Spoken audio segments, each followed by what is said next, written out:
awilo. Awilo in janyuol. Awilo niendi bende en jafwambo gi keyo. Awilo en jatugo.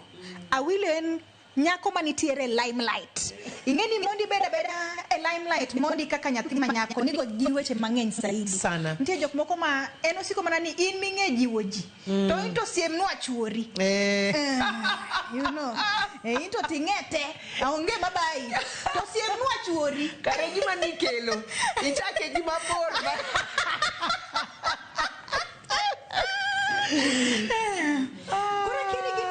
Mage masana sana isebedo kikadhe industry ni endi kata pauni endi mano mar fwambo gi keyo kata limelights gidigi eki kaka nyathi manyako and of course bende kaka janyuol to ere kaka isekedo kodgi. Aparo ni first of all being ni nyathi manyako to kendo an mama samoro bedo mateka inya nikech tijwa ni samoro ing'eni nitie shows mitimo nyaka gotieno. You travel a lot, nikech samoro luongi Kisumu, samoro luongi oko, tingeni tich to nyaki team, to gik moko gite be nyaki make sure ni everything is running smoothly. Nikech mama ka onge dala kanyo to ingeni weche beda matek. Kata waneno kata dala mama koro onge. Ineno kaka nyithindo thagore. So kata time ko yudo ki yonge no kata ken week mora achiel kata ken dalo mokadek tiwinja ka chunyi badre, chunyi ok mor, isika ni yawa to nyithindo dhi maberia to weche dhi nade. Koro samori yudo ka ine tich lakini pachi nitie mana ni be dala na weka weche ber. Ji dhi maber kuno. So I think that is one of the challenges we go through. Kasto kata gi this late night samori yudo ka intie gi event no rumo late in kendi endara, you know. You're driving alone or you're ikao taxi to in kendi. To mang'eny you don't need people assume ni mon mantie entertainment. Yes. To kawacho entertainment including yourself. There's a time aparo kanentie something that trended for a while osiep na ma Joyce Gituro Gijerida ndai manentie kai.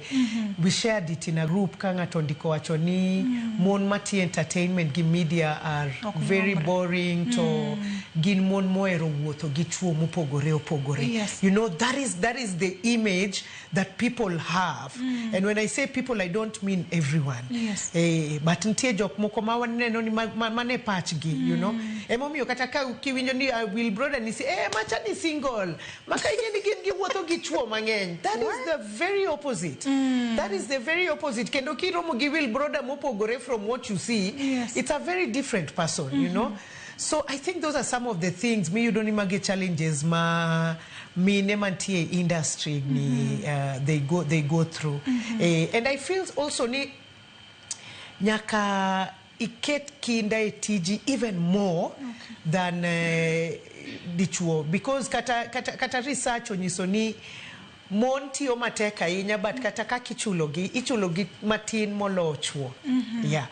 The men always ibo yudo ni kata kuma jitie salary mar dichuo idhi yudo ni ng'eny molo mari to samoro kata company no itimo kata mang'eny molo kata chuo. Yes. So sometimes you don't need a woman has to go extra.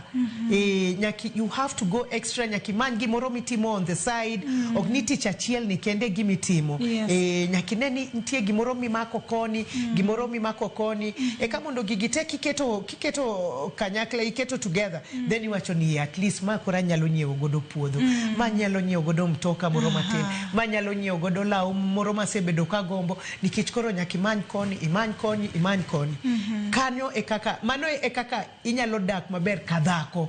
Otherwise kikawa kani en gimoro achiel ni kende gimimako to iyudo ka samoro bedo matek. Maragi kar dogi kanyo endi wacho ni sana wachore gi dho jok moko ni media to kaw mago bayo kod chuo mopogore. Awilo ni pod nitie chiro koso se kawe. Manonga madwara no. Ayano ka thoth ma fans penjo saidi penjo na dwa lenge lakini koro odhi ahinya. Manonga. Unavailable bwana. Okay. Unavailable bangamo biro to weche kodhi maber. Yes. Ai. Chuo machal nade ma sana nyalo mori. Characteristics mag chuo mage manyalo lombo Awilo. Gimokuongo okangi kata ni looks ni nyako bed tall, nyako bed dark, nyako bed handsome. Aparo ni ahero dichuo ma kata koya odhoge ni wuoyo to en ng'at mantie gi en gi content, you know? En ng'at ma kuwuoyo tiwacho ni manga mariek, manga mong'eyo gima wacho. Ong'eyo what is happening in the world. Ngeni nitie chuo moko makia kata gikia gima timore e piny. Gin gi daka. Kipenja wach Russia gi Palestine, okia. Ipenja wach Ukraine, okia. Immigrants migolo US, okia. And onge discuss the behind of a woman, mano nyalo discuss. Okay. Kuma kongo ntiere oyie bete. Oyie dhi ka one wuon mtoka koti. Oyie ka one maka wuon mtoka ochung. Wuon mtoka kochung kata ka dhie toto osechung ma wuon mtoka nyise ni no is okay. Podi podoka wuog adhi mane cho.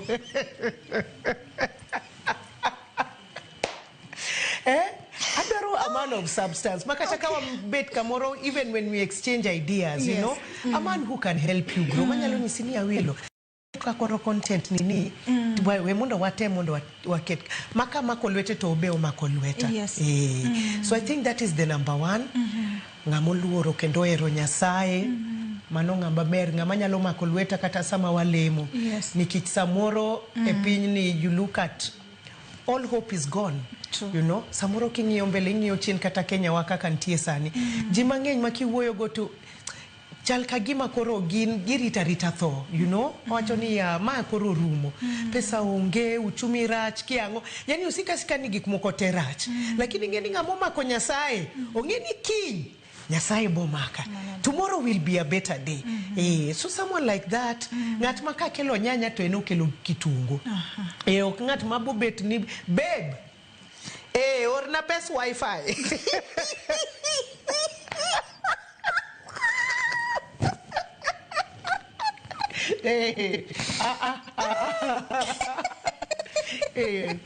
So I don't really care even about age. Age is not really. Awilo in gig ni adisani. Yeah, that could be what I did. Okay. Kok watch ga. Because dichuo ni osiko mana page comment section odwa nyumi. Maua bende ntie godo koka. To siko ni to ongisa ni en gig ni adi. Tok no bika wono mondo rita kate gate kacha. No bi. Ne wadi mana chake ka wuono. Yes. Hobbies maga Awilo gin mage. Gik maseche moko kitimo koro off limelight. Off limelight. Yes, gik mihero timo sana sana. Ahero tedo ahinya. Wow. Very, very much. And ahero tedo, tahero entertain, ahero welo. Okay. Sama atedo ne welo, miaga, it gives me so much peace and so much joy. Aningeni anachakoga plan, kata gima jibo chamo gotieno, kata sapa gario gokinyi. Yudo ka se donja internet, amanyoni, kawono gotiena botedango. You know? So ahero tedainya, ahero bet gosiepe, kata kawa gombaka. Ahero travel very much. Yes. Ago nenya saero kamano because I have traveled quite a bit. I've been to very different places of this world. Maseneno. I've seen the beauty of God's hands. So ahero travel, ahero bedogo siepe. Once in a while, ibo yuda kataka bet bathukae. Kama kugira moro masen. After a long day. Wow. So those are the things I like. Ahero neno movies ainya. Okay. Ahero neno movies, documentaries. You know, magwegik they open your mind to ingeyo gimatimore e piny ma intiere. So Sani saadhi karumo lakini mato kwenye manyaka tumachwali. Tokluonga kata gokinyi ya. Sama koro mbaka twak koko dwa gola. Okay. Sama koro watieko Awilo.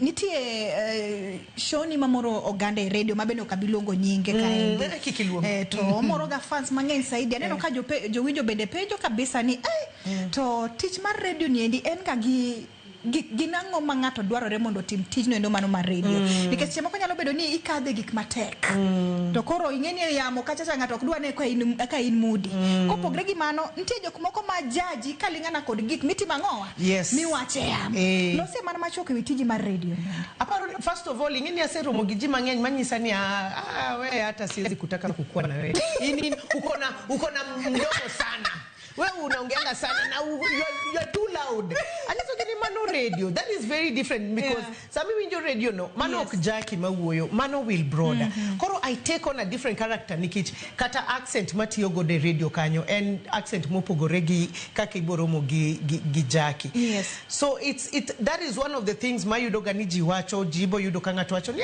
huyo wewe uko na kelele sana but even apart from that mana kaka challenges moko mang'eny any other job place kata chiwa chon no en challenge okoyot nikech initie ocho niwe ka nyithindo koro iwe ne jatich koro tich mar kata prepare the kids to school because samoro kaka mama iwacho ni kade bed na nyalo to daher ni nyathina ka dhi school tan mang'iye mogik kapok owuok e dhot ni ero ta iketo maber ero iwicho rimo maber you know some of those things so those are some of the challenges but apart from that aero radio ahinya to nachako mana kae nachako Citizen kae koro Citizen no mia a very good platform to foundation my radio bay. It gave me a very good foundation because it is one of the best, I think it is the best radio and it taught me so much which radio gifreda fune makata sani kumantiere no gik mana puonjora kae the same things that I carried and I took there to gimano konya I think was my character on TV mane atimo Wilbroda no washira waroro no wacho ni character mi adwaro ni mondikete radio we monda wane kinyalo kete radio so that is what helped me a lot anoka nyalo wacho ni anadhi e skund radio na somo watch radio it's just that character that helped me to gikaka wacho ni penjo gaji you need those people who have been there before you kata osiep na Matio Godo Francis Luchivia he has been on radio for a long time kora anoka luor ga penje ni to kadwaro timo kama atim nango gima dwa wacho ni ineno ni monda wache nade wach ma winjo ni Raila wacho ni wawache radio kose wawe you know always asking kiki luor penjo but if you're interested in media study it if you have the chance study it because studying even it's an added advantage sama koro watieko wach mogik mabende dihero nyiso joma mine nikech ng'eni mana kaka lure kod nonro wacho ni sani endi thoth joma mine matiyo matek saidi joma chuo beto dwa bedo ma weak matin kenya ang'o matimore ere kaka inyalo jiwo mon maneni makawi kaka ng'ano mabende jiwo gi kendo medo yawo pachgi oko kachacha an gima danyise mon eni onge gima ber ka bedo gi giri kata ken siling apar to en mari it is very good ingeni mang'eny aneno ni dhako kata iyudo ni osandore even in her marriage ni to konyal wuok nikech koro kadhi to abotero nyithindo kanye abodak nade mon mang'eny modak kata violent relationships iyudo ni gidak kanyo nikech onge namna wacho ni to koro ka wuok kae abotimo nang'o yaw kata kibanda mar alot ng'adne ji alot dhi mondi usomena ineno do whatever you can bed gi silingi apar moro miketo ga kamoro kando kata dichuo oko bidharowi he will not disrespect you kongeni dhako ni ntie gigire makata ka thalo lembe kasani to ka ogige to timango owuok because she has her own onge gima ber kadhako beda gigire mokano eno wuon and I just want to encourage women to continue work hard work smart nyasaye mak nyasaye anasiko kaka nyiso jini an nyasaye ogola mabor kora nyiso jini mak nyasaye seche duto ero kama nya wilo ji mang'enyo buok sana ni nya ugenya anyway ero kama kum ka thuolo mar mono mibie cheno mar mbak ndalo aparo ni podwa mendo mana luongie cheno kendo nyaka chaka ruaki ngani Lin Ramogi nyaka Lo DJ ko local instrumentals warado kendo kinye TBT edition oritu masani.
Siku njema huonekana asubuhi. Kabisa Anuari amangana gao. Seti him. Chamige, we museo. Kenya nzima tunasema jambo Kenya.